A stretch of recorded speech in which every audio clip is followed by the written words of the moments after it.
नमस्कार दोस्तों, स्वागत है आपका आपके अपने चैनल महाविद्या एकेडमी में। हम मुख्य सेविका के लिए आपके प्रैक्टिस सेट कर रहे थे, जिसमें अभी तक हम 13 टेस्ट जो हैं आपके कर चुके हैं। हर टेस्ट में आपके हम डेली 25 क्वेश्चंस को कंप्लीट करते हैं, ठीक है। और ये क्या था, अब तक हम आपके 13 टेस्ट कर चुके हैं, जिसमें हर टेस्ट में हमने आपके 25 क्वेश्चन किए हैं। लेकिन आपके जो पिछले शायद 11th या 12th था, उसमें हमने 40 क्वेश्चन देखे थे, ठीक है। चलिए, तो आज हम करेंगे अपना टेस्ट नंबर 14। पहला क्वेश्चन देखते हैं। पहला क्वेश्चन है, गर्भावस्था में योनि के म्यूकोसा का नीला होना चिन्ह है किसका? चैडविक चिन्ह, गडेल्स चिन्ह, ये गडेल्स नहीं है, गुडेल्स है, ठीक है। गुडेल्स चिन्ह, हर्गर्स चिन्ह या उपरयुक्त में से कोई नहीं। तो देखिए, गर्भावस्था में योनि के म्यूकोसा का नीला होना किस चीज का चिन्ह है? ये चिन्ह होता है चैडविक चिन्ह। क्या होता है ये होता है आपका ऑप्शन नंबर ए, चैडविक चिन्ह, ठीक है। देखिए, गर्भावस्था के दौरान जो यौनिक श्लेष्मा है, इसके नीला या जामुनी रंग या मलिनीकरण, ठीक है, यानी कि डिस्कलरेशन हो जाने को क्या कहते हैं? चैडविक का चिन्ह कहते हैं, चैडविक साइन कहते हैं। नेक्स्ट क्वेश्चन देखिए।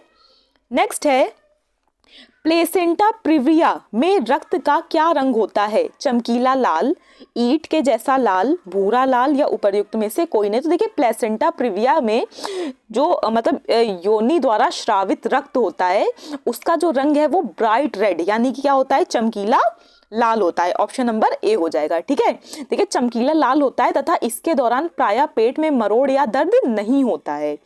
यह मुख्यतः गर्भावस्था के तीसरे तिमाही यानी कि थर्ड ट्राइमेस्टर में होता है। देखिए, पहला ट्राइमेस्टर कौन सा होता है? पहले से 3, ठीक है, फिर दूसरा है 4 से 6 और फिर है 7 से 9। तो किसमें होता है? ये गर्भावस्था के तीसरे ट्राइमेस्टर में, यानी कि जो 7 से 9 महीने वाली अवस्था होती है, इसमें, ठीक है। आगे देखिए, आगे है, HCG का स्रोत है क्या? सिनसिट्रियोट्रोफोब्लास्ट, साइटोट्रोफोब्लास्ट, एमनियन या कोरियन।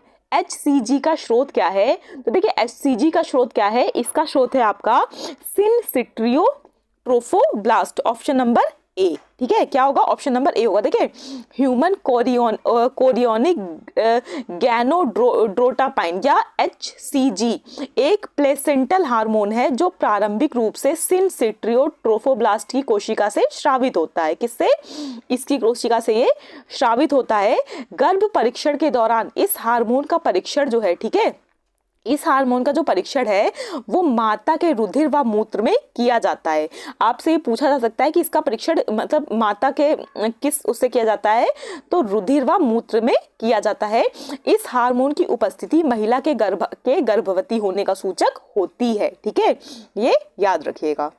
आगे देखिए, आगे है, सूची 1 को सूची 2 से सुमेलित करें। एंड्रॉइड श्रोणी, ठीक है, एक तरफ क्या है? एक तरफ आपकी सूची 1 दी गई है और एक तरफ सूची 2 दी गई है। आपको क्या करना है? इसको आपको सुमेलित करना है, ठीक है। देखिए, जो एक तरफ है एंड्रॉइड श्रोणी, गायनिकोइड श्रोणी, एंथ्रोपोइक श्रोणी और प्लेटीपेलाइड। नेक्स्ट है आपका ट्रांसवेर्सली ओवल, त्रिकोना, गोल या एंटेरियर पोस्टेरियर ओवल। क्या है इसमें? तो इसमें देखिए, जो आपका एंड्रॉइड श्रोणी है ये है तिकोना, ठीक है। ये क्या है? इसका मिलान होगा तिकोना। फिर आपकी जो गायनिकोइड श्रोणी है, इसका मिलान है आपका गोल, ठीक है। ये कैसी है? ये है गोल, ठीक है। फिर आपका जो एंथ्रोपोइक श्रोणी है, ये मिलेगी आपकी एंटेरियर पोस्टेरियर ओवल से। और जो आपका प्लेटीपेराइडल है, ठीक है, प्लेटीपेलाइड है, ये आपका मिलेगा किससे? ये आपका मिलेगा ऑप्शन नंबर ए से, ठीक है। किससे? ट्रांसवेर्सली ओवल, ठीक है। तो इसका चाहे इधर से इसको मिला लीजिए, ठीक है, चाहे इसको यहां से ऐसे मिला लीजिए, ठीक है। इसको देखिए, सामने सामने लिखकर इसके नोट्स बना लीजिए। आगे देखिए, आगे है, इंट्रापार्टम भ्रूण की निगरानी के विभिन्न तरीकों में सभी शामिल हैं सिवाय, यानी कि इसमें से 3 शामिल हैं, कोई एक शामिल नहीं है। जो एक शामिल नहीं, यानी फिर आप पूछा है सिवाय, यानी कि किसी एक के अलावा जो सारे हैं वो शामिल है। बाकी कौन कौन से? देखिए, भ्रूण की खोपड़ी उत्तेजना परीक्षण, भ्रूण पल्स ऑक्सीमेट्री, भ्रूण के रक्त का नमूना या ब्रेक्सटन हिक्स कॉन्ट्रैक्ट। तो कौन सा है इसमें? कॉन्स्ट्रक्शन, ठीक है, तो कौन सा है? तो देखिए इसमें जो ब्रेक्सटन हिक्स कॉन्ट्रैक्शन है ये जो इंट्रापार्टम भ्रूण की निगरानी है इसके तरीकों में शामिल नहीं है। ठीक है, जो और बाकी तीन हैं, ठीक है, जो बाकी और ये तीनों हैं ये इंट्रापार्टम भ्रूण की निगरानी के विभिन्न तरीकों में शामिल है, लेकिन जो ये है ये इनमें शामिल नहीं है। आंसर हो जाएगा आपका डी। देखिए भ्रूण प्राणी के विकास की प्रारंभिक अवस्था को कहते हैं और मानव में 3 मास की गर्भावस्था के पश्चात भ्रूण को गर्भ की संज्ञा दी जाती है। ठीक है, आपसे पूछा जा सकता है कि भ्रूण को गर्भ की संज्ञा कब दी जाती है? 3 मास की गर्भावस्था के बाद। ठीक है, इंट्रापार्टम भ्रूण की निगरानी के विभिन्न तरीकों में भ्रूण की खोपड़ी उत्तेजना परीक्षण, भ्रूण पल्स ऑक्सीमेट्री, भ्रूण के रक्त का नमूना आदि शामिल किया जाता है। ठीक है, नेक्स्ट देखिए, नेक्स्ट है माता द्वारा महसूस की जाती भ्रूण की हलचल को निम्न कहा जाता है क्या? ब्रेक्सटन हिक्स कॉन्ट्रैक्शन, क्विकनिंग, गुडेल संकेत या हेगर संकेत। क्या कहा जाता है? तो इसको कहा जाता है क्विकनिंग। क्या कहा जाता है? देखिए माता द्वारा जो भ्रूण की हलचल महसूस की जाती है उसको क्विकनिंग कहते हैं। ठीक है, देखिए गर्भ में बच्चे का हिलना शिशु के बढ़ने के साथ साथ उसकी गतिविधि का भी संकेत होता है। ठीक है, यानी कि जो बच्चा है गर्भ में अगर वो टाइम टू टाइम मूव कर रहा है तो इसका मतलब क्या है कि कोई भी दिक्कत नहीं है और वो मतलब उसका जो डेवलपमेंट है वो ठीक तरह से चल रहा है।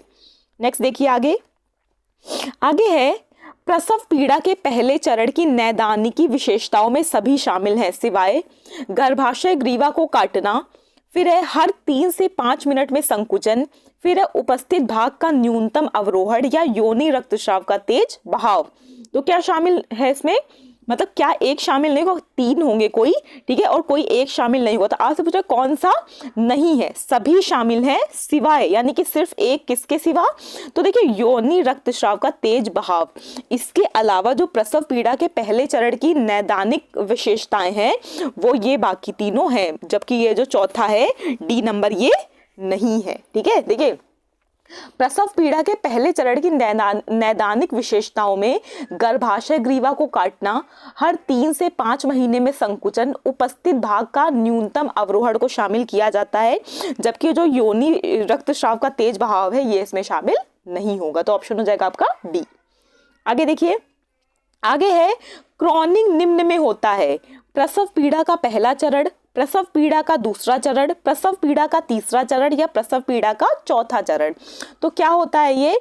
तो क्रॉनिंग क्या होता है? तो क्रॉनिंग होता है आपका प्रसव पीड़ा का दूसरा चरण। क्या होता है? प्रसव पीड़ा का दूसरा चरण होता है। देखिए जब बच्चे का सिर योनि द्वार में दिखाई देने लगता है तब उसे क्रॉनिंग कहा जाता है। यह प्रसव पीड़ा का दूसरा चरण होता है। ठीक है, क्या होता है? ये प्रसव पीड़ा का दूसरा चरण होता है। क्या? क्रॉनिंग। आगे देखिए, आगे है गर्भाशय के संकुचन को बढ़ावा देने के लिए प्रशासित दवाएं हैं ऑक्सीटोसिन, एग्रोमेट्रिन, मीसोप्रोस्टल या दुवडिलॉन। क्या है इसमें से? तो देखिए गर्भाशय के संकुचन को जो बढ़ावा देने के लिए प्रशासित दवाएं हैं ये कौन सी हैं? ये है ऑक्सीटोसिन। कौन सी है ये है ऑक्सीटोसिन। ठीक है, गर्भाशय के संकुचन को बढ़ावा देने के लिए ऑक्सीटोसिन हार्मोन दिया जाता है।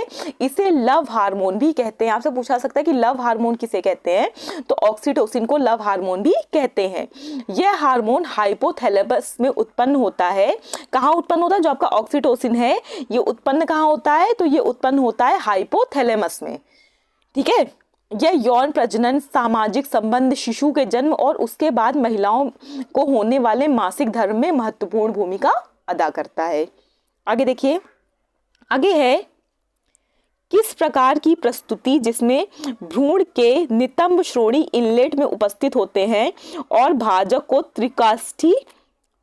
त्रिकास्थी होती है उसे कहा जाता है क्या? वर्टेक्स प्रेजेंटेशन, ब्रीच प्रेजेंटेशन, नी प्रेजेंटेशन या फुटलिंग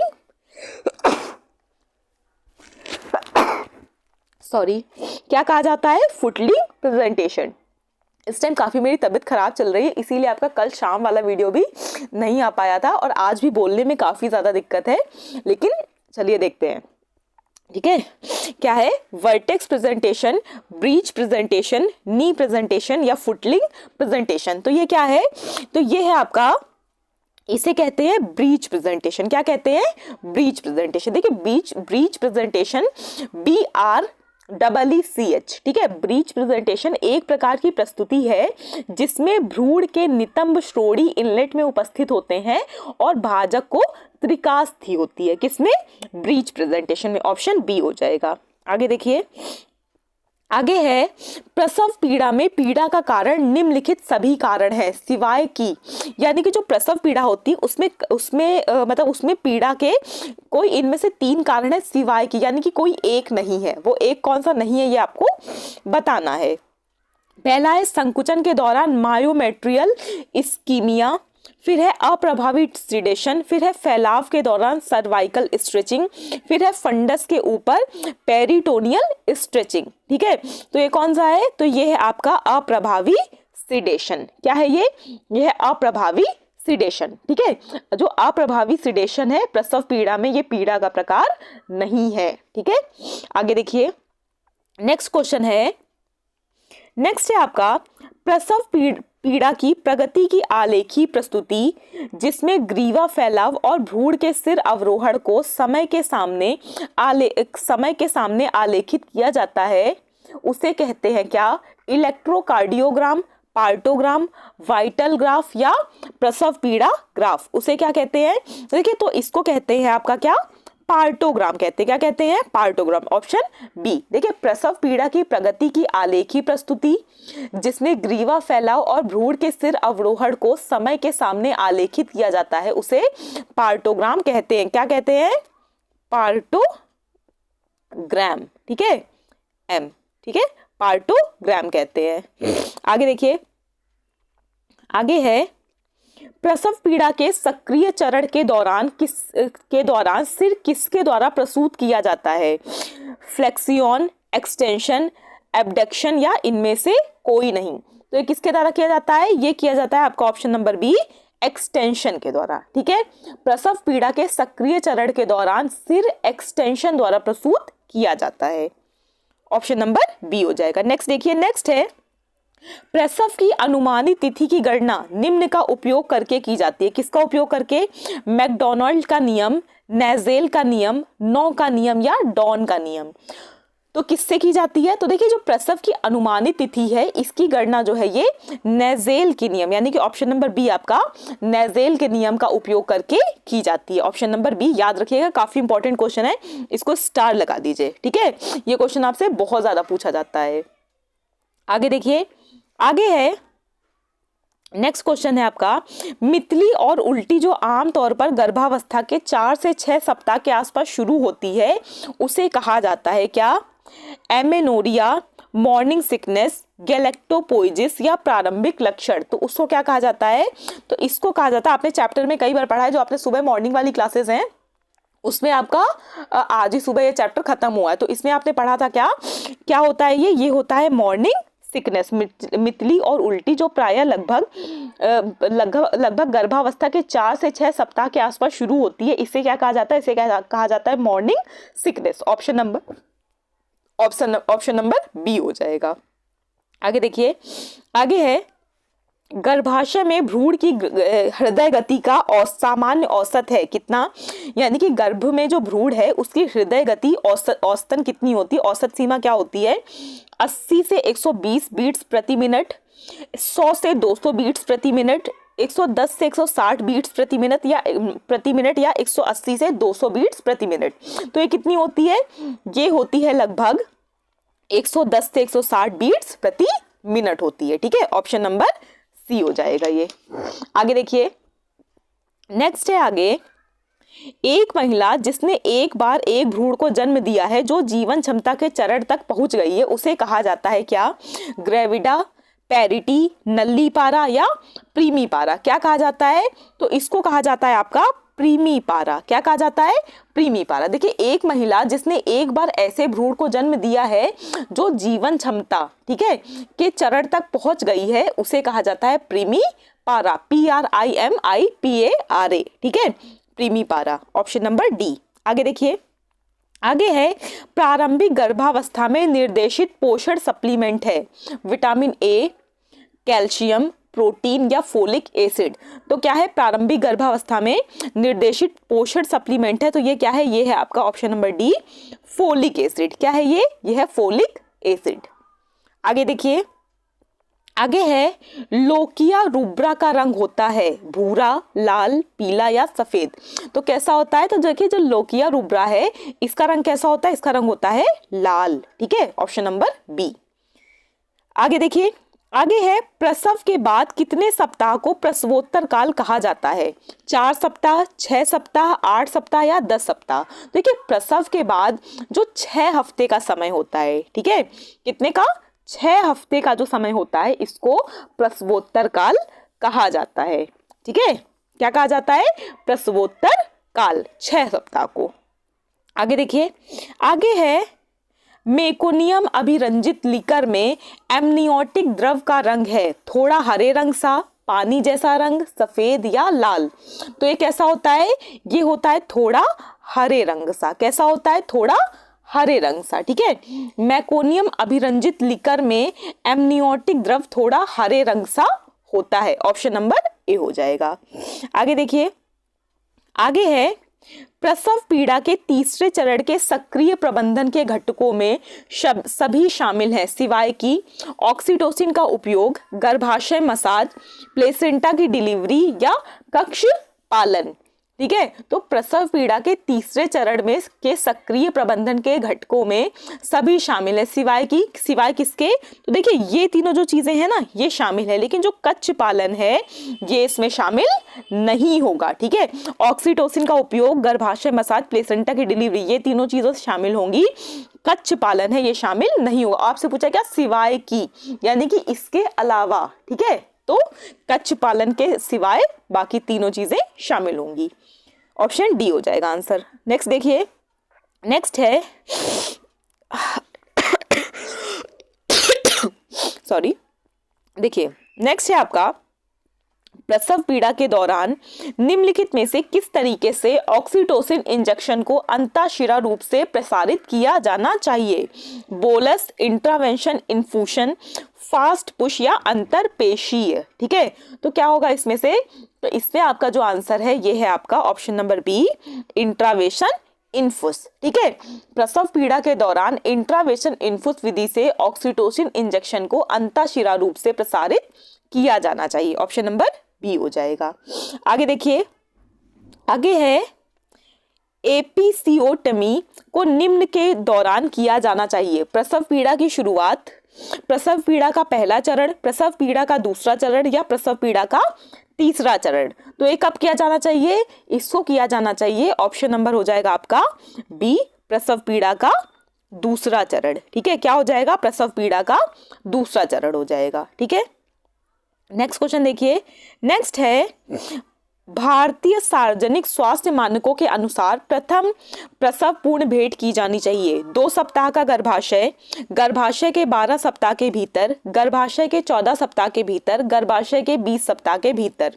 तो ये क्या किया जाना चाहिए, ये किया जाना चाहिए कि जो भारतीय सार्वजनिक स्वास्थ्य मानकों के अनुसार प्रथम प्रसव पूर्ण जो भेंट है ये की जानी चाहिए आपकी कब, ये की जानी चाहिए गर्भाशय के 12 सप्ताह के भीतर। ठीक है, भारतीय सार्वजनिक स्वास्थ्य मानकों के अनुसार जो प्रसव के बाद पहली भेंट है वो गर्भधारण के 12 सप्ताह के भीतर की जानी चाहिए। ठीक है, ऑप्शन हो जाएगा आपका बी। ठीक है, तो इसी के साथ जो आपका टेस्ट नंबर 14 था ये कंप्लीट हो गया है। नेक्स्ट में हम क्या देखेंगे, नेक्स्ट में हम टेस्ट नंबर 15 को कंप्लीट करेंगे नेक्स्ट वीडियो में। ठीक है, इधर मेरी तबीयत काफ़ी ख़राब है तो आप लोग थोड़ा सा प्लीज़ कोऑपरेट करिएगा। ठीक है, जैसे ही आपका देखिए जो आपका मॉर्निंग में जो क्लासेस आ रही है ना 11 बजे वाली, इसमें आपका ऑलमोस्ट जो आपका सिलेबस है ये कंप्लीट हो गया है। बस आपके कुछ जो 4 या 5 जो आपके टॉपिक हैं वो बचे हुए हैं, और वो 4-5 टॉपिक बहुत छोटे छोटे हैं, वो आपके ज़्यादा से ज़्यादा मतलब 10-12 वीडियो में ख़त्म हो जाएंगे। अगर एक बार सुबह वाला सिलेबस पूरा ख़त्म हो जाएगा उसके बाद दोनों टाइम आपको सुबह 11 बजे भी और शाम को 5 बजे भी 25-25 जो प्रैक्टिस के मतलब जो आपके टेस्ट आते हैं ये दोनों टाइम आने लगेंगे, ठीक है। अभी जैसे सुबह मॉर्निंग में 11 बजे थ्योरी वाली क्लास आती है, वैसे ही मतलब वो खत्म होते एक बार सिलेबस कंप्लीट होने के बाद आपकी मॉर्निंग में भी प्रैक्टिस सेट आने लगेंगे। तो ज्यादा क्वेश्चन करवाइए, मतलब कोई कह रहा 30 करवाइए, कोई कह रहा 50 करवाइए, तो इसलिए परेशान मत होइए, अभी आपका शॉर्ट लिस्टिंग तक नहीं आई है, ठीक है। एक बार सिलेबस अच्छे से पढ़ लीजिए। और ऐसा भी नहीं है कि चैनल पे प्रैक्टिस सेट है नहीं, चैनल पे यूथ कंपटीशन टाइम्स की बुक है, उसके 15 प्रैक्टिस सेट पूरे पूरे पढ़े हुए हैं, एक बार उनको भी अच्छे से देख लीजिए। और इसका भी सिलेबस खत्म होते ही आपको दोनों टाइम पे एक दिन में 50 क्वेश्चन करवा दिए जाएंगे, उसके लिए परेशान मत होइए। और थोड़ी सी मेरी तबीयत खराब है, उसके मतलब प्लीज मेरे साथ थोड़ा सा कोऑपरेट कीजिए, ठीक है। वीडियो देखने के लिए thank you so much. Please like, share और सब्सक्राइब करना मत भूलिएगा। Thank you.